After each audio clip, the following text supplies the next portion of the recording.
Happy Book Talk Tuesday. Welcome back. So I wanted to remind everybody I voted today. If you are a grown-up and you are able to vote, then this is a great time to go do that.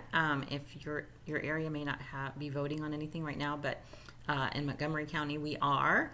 So if you are a kid and you live in Montgomery County, make sure you check with your parents or grandparents, the adults in your house, and make sure they have voted because it is very, very important right now. Okay, the other thing is I was talking to a friend of mine just a little while ago, and one of my favorite librarian friends.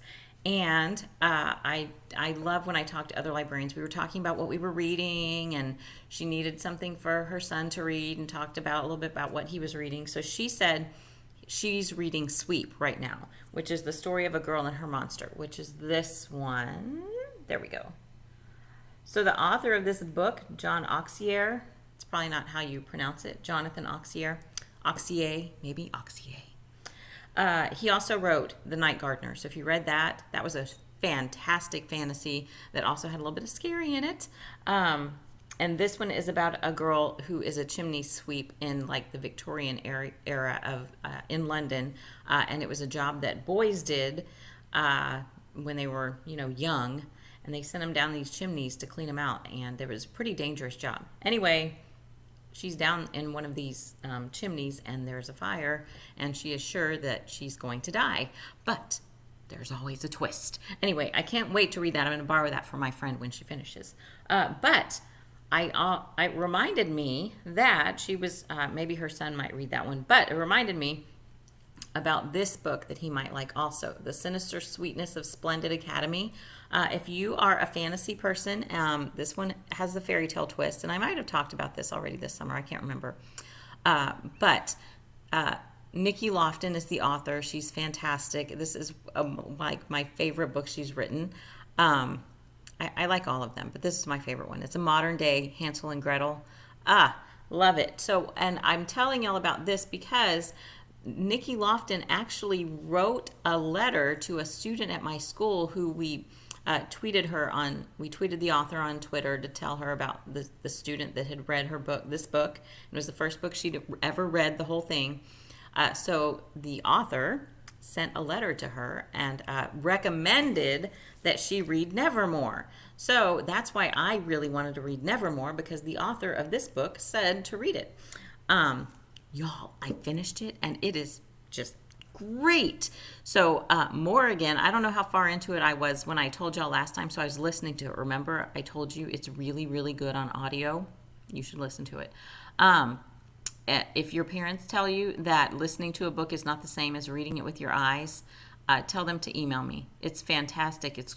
There are so many benefits of listening to a book. So yes, you should listen to books. Read them too with your eyes. That's good. But listening is great. Anyway, Morrigan has to face these 4 trials. So what happened is somebody has offered her, it's not an apprenticeship. They're kind of her patron. Somebody has bid on her to be her patron so that they will sponsor her in these trials so that she can be part of the Wondrous Society, which is this like really elite society in Nevermore. So Morgan has to go through 4 trials, I think, and if she fails, she is going to have to go back home probably, and she's just going to die because that's what she was supposed to do before she came. The next one after this, Wondersmith, is probably even better. I mean, y'all, pick up this book and read it. Anyway, so the reason I was telling you about this Nikki Lofton book is if you love books, get in touch with the authors. I have already said this. I know I've told you this before, but I cannot say it enough. Authors love when librarians tell them how great they are. They love when teachers say how great you are and my students love you. But their most favorite thing is when they hear from you, the students, their readers, the people who they are writing this book for.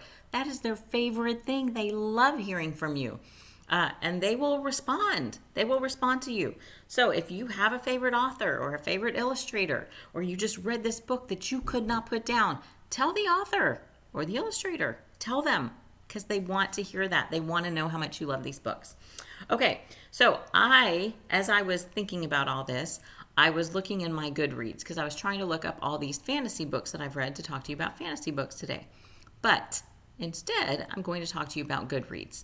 I am in no way affiliated with them. I don't get paid by Goodreads to tell you all these things. I just really have loved it, especially this year.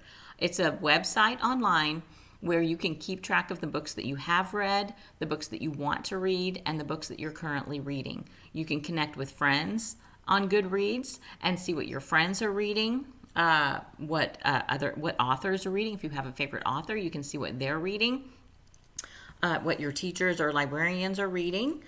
And I was just clicking around in there because my reading goal for 2020 was originally 40 books, and then I changed it to 50 because a teacher at my school was going to read 50, and I thought I could do that too. Well, I have passed 50, and so now I reset it today to 100 books for 2020. Y'all, I have never read that many books in my life. I have also never had this much time on my hands. I've had a lot of time to read.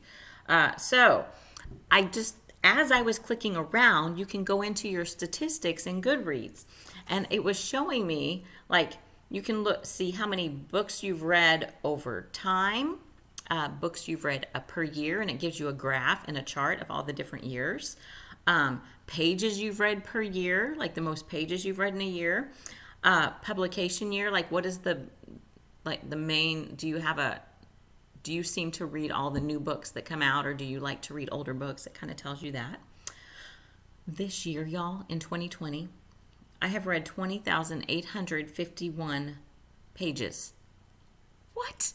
That's insane. I've never read that many books. That's probably like the total of my whole elementary and high school combined. I never read that much. So, in 20, it even tells you, July, I've read 669 pages. In June, I've had 4,508 pages. In May, 3,145. I just think that's so cool. It's so cool. I have not used Goodreads like I have this year in the past. I try to remember to put books on there, but I haven't, been real good about it. But what a great way to keep track of what we read. What a great way to set a reading goal for yourself. There's an app, so you can get the Goodreads app, and just when I finish a book, I go into my app and I just mark that I've read it. I give it stars for rating, what I thought that, it should get for a rating. Y'all, I try Goodreads. Just try it. You can start your reading goal right now. And if you want to just make it 5 books for 2020, make it 5 books for 2020. But we have time on our hands right now. And there's no better time than to pick up a book and read it. So don't forget audiobooks. Grab audiobooks and listen to those. I listened to Nevermore yesterday. I finished it. I went for about a walk for an hour and 10 minutes because I had an hour and 10 minutes left in my book and I wanted to finish it yesterday. So it is encouraging me to walk more because when I need to finish a book, I'll go for a really long walk, which is great. Okay. So I hope that you guys will go take advantage of these audiobooks. And I hope that you'll take advantage of Goodreads and let me know what you think about it. And let me know what your reading goals are and how you're coming with those. Y'all have a great week and go read lots of books.